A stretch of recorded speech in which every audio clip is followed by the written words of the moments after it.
Chapter 93. Jeremy stood beneath the warm water of the shower. He leaned against the mirrored stall with his eyes closed, his head on his forearm. He was desperately trying to relax. His head swam in doubts and insecurities he forgot were there. They came upon him in a tidal wave shortly after Craig left his mind. He loathed the feelings. He struggled to find some confidence. He reached for the soap and began to wash. He tried to focus on the day ahead. It was off to a slow start. The effort to get out of bed when the mind link dissolved was Herculean. Tripping over another comic book and falling on the floor didn't help either. He was glad Chris wasn't there to see it this time. It was an uncoordinated start to another day. Jeremy wasn't going to let it stay that way. Today was the big game, the finals before the league championships. His clumsy entry into the morning wasn't getting the best of him. He needed his edge. He needed to be at his best. Everyone counted on him to pitch the best game of the season. He was determined not to let them down. "I have to get it together," Jeremy said. "Today is my day. It's all or nothing." He took his time in the shower, enjoying the warm water. He washed with obsessive care. He wanted everything to be perfect. He even took the time to condition his hair, which he almost never did. He scrubbed his face for what seemed an eternity. He wasn't allowing a single zit to spoil the day. Jeremy religiously washed his face 3 times a day. It was a trick he learned from Chris. His brother rarely had acne. Jeremy wasn't taking any chances. He observed his reflection in the mirrors as he rinsed. He didn't have an ounce of fat on him. Working out gave him a defined shape, broadening his shoulders a little. He was proud of that. It gave him confidence, but not like the mind link did. He felt invincible when Craig was with him. Craig was more confident and at ease, too. Jeremy couldn't remember feeling lonely or out of place all week. Craig was tougher than he knew. Was it rubbing off? You bet it is, Jeremy thought. We're canceling out each other's weaknesses with our strengths. Jeremy didn't have a clue how he knew that, but it seemed right. He shut the water off and reached for the towel laying over the sink. Hair filled the trap in the bottom of the tub. He felt sorry for his mom, since she was the one who had to clean it. He wasn't going to. They weren't all his, seeing as some of them were orange. He dried off, picked up his jock, and suited up. He looked forward to driving past the market and thought screaming, "Hey, Dougan!" at the top of his mental lungs. That would be cool.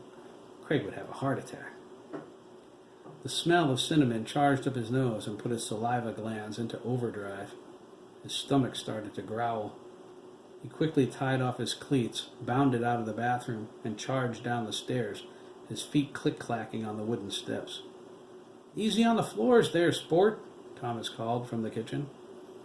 Jeremy froze and peered over the railing. He saw his father loading French toast into the frying pan.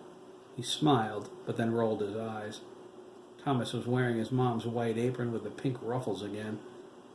Jeremy entered the kitchen, staring at his father oddly. "What's wrong, sport?" Thomas asked, although he already knew.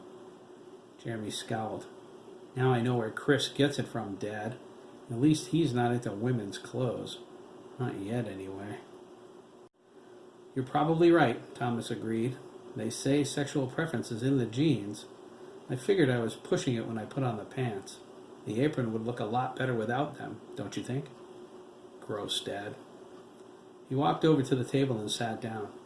Thomas loaded 2 plates with French toast. They ate in silence, occasionally glancing up at one another. They smiled. Everything seemed relaxed and normal. But Thomas saw right through Jeremy's bravado. His son was shaking in his cleats. It was a crucial game. The playoffs were on the line, and his father would be in the stands. His son must be climbing the walls with worry.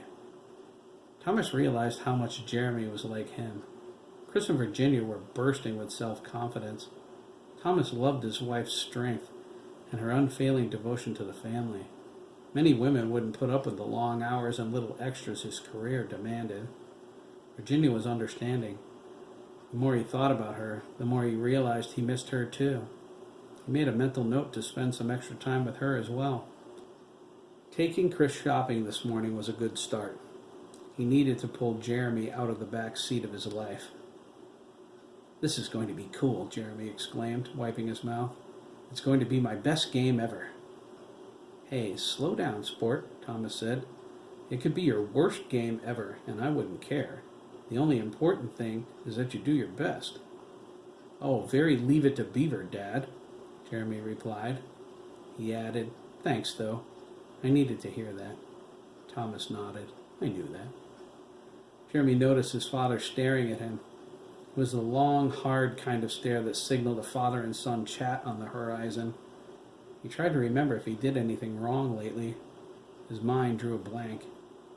He hoped it wouldn't put a damper on the day. Jeremy had enough on his mind. He didn't need it anymore.